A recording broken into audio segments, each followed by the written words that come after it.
My best friend is dating my abuser and wants me to reconcile with him, so I kicked her out of my home. I have no family. Not in the sense that people typically understand family to be, anyway. I have people who share my blood, who carry the same surname, but they never really understood me. Growing up, I was always the outsider. Quiet, observant, the too sensitive, one who never quite fit into the sharp-edged mold that my parents and siblings seemed to have been carved from. I learned early on that silence and solitude were my greatest allies, that keeping my emotions under lock and key was the safest path. Until I met Tammy. Tammy was the first person to see me, really see me. We met in the 7th grade when she transferred to my middle school. She had this bright, infectious energy that could light up a room, something I admired but could never quite replicate. She was everything I wasn't. Loud, confident, unabashedly herself. And for reasons I still don't fully understand, she liked me. She gravitated toward me, dragging me along in her whirlwind of life and laughter until, without realizing it, I found myself laughing along too. With Tammy, I felt safe. For the first time in my life, I had someone who didn't judge me for being quiet or sensitive. She celebrated those parts of me and pulled me out of my shell. She became my person. Through high school, we were inseparable. We were the cliché of best friends, sleepovers, shared secrets, inside jokes that no one else understood. Tammy became my family in the truest sense of the word. We talked about our futures like they were tied together, our dreams interwoven in a way that made us believe we would always be side by side. The idea of losing her was unimaginable. Then college happened, and everything began to change. I didn't want to go to a Christian college. My parents forced me into it. They had always been deeply religious, so much so that it left little room for me to breathe, to think for myself.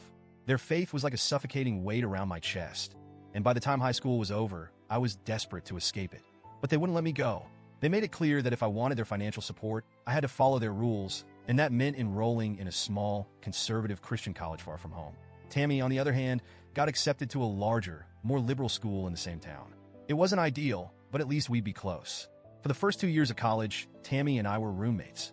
We rented a tiny apartment off campus, and for a while, it felt like old times, just the two of us against the world. But college has a way of changing people. Tammy embraced the new experiences with open arms, joining clubs, making friends, and exploring her independence. I, on the other hand, struggled. My college was suffocatingly strict, and the students there were so deeply entrenched in their beliefs that I felt like an outsider. I became even more withdrawn, retreating into myself in a way that even Tammy couldn't pull me out of. Then I met Trent. Looking back, I see all the red flags now. But at the time, I was lonely, and Trent seemed like a lifeline. He was charismatic in that effortless boy-next-door way. He wasn't like the other guys at my school. He didn't talk about faith or morality. He talked about music, movies, and adventure. He was charming, affectionate, and he made me feel seen in a way that no one had before, not even Tammy. By the end of junior year, I moved in with him. At first, it was wonderful. He showered me with attention and affection, always telling me how lucky he was to have found me. For a girl who had spent her whole life feeling invisible, that kind of attention was intoxicating. But slowly, things started to shift. His compliments became backhanded, his affection laced with criticism. He would tell me I was beautiful, but only if I dressed a certain way, if I lost a little weight, if I acted a little less shy. He would compare me to other girls, hinting that if I didn't change, he might have to find someone who could meet his needs. It wasn't until senior year that the physical stuff started. It was subtle at first. He'd push me out of the way if I was standing in his path, or grab my arm a little too tightly during an argument. Then the slaps came, always during fights, always followed by apologies. He'd tell me I was being too emotional, that I was overreacting, that I needed to toughen up. And I believed him. I believed him because my self-esteem had been ground down to nothing, and I had no one to turn to. When I called home, my parents told me I was living in sin by being with a man I wasn't married to, and that whatever I was going through was a consequence of my own actions. I stopped calling them after that. I told Tammy bits and pieces, but I never fully opened up to her about what was happening. I was too ashamed. Tammy had always been so confident, so sure of herself, and I couldn't bear the thought of her knowing how weak I'd become. Besides, she was busy with her own life, and I didn't want to drag her down with my problems. Then came the proposal. It wasn't romantic or sweet. It was an ultimatum. Trent had been pressuring me for months, telling me that if I didn't marry him, it meant I didn't love him. When he finally proposed, I hesitated, and that hesitation sent him into a rage. He screamed at me, demanded to know why I wasn't jumping at the chance to be his wife. Then he punched the wall next to my head. I collapsed to the floor, terrified.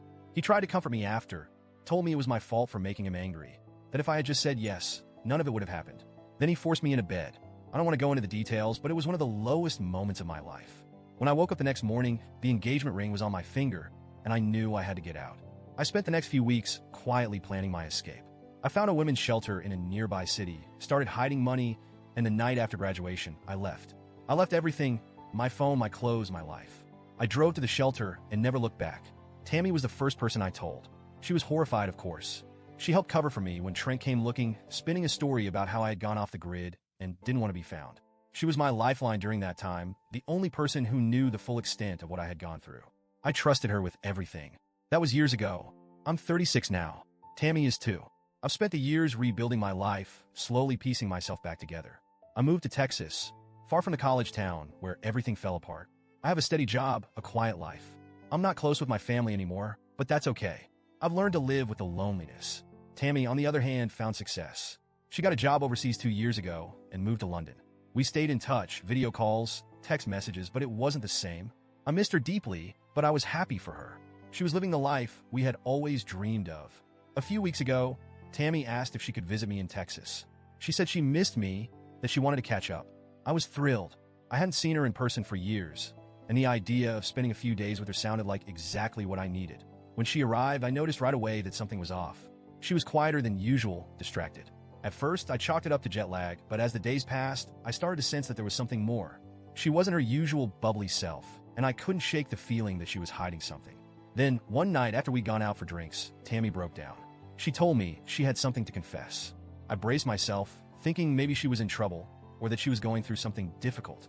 But nothing could have prepared me for what she said. She's dating Trent. She told me it started about a year ago. They ran into each other back in our old college town, and he had changed. He found religion, she said. He'd found Jesus and turned his life around. He deeply regretted how he treated me and wanted to make amends. At first, she hated him, but over time, she saw how different he was.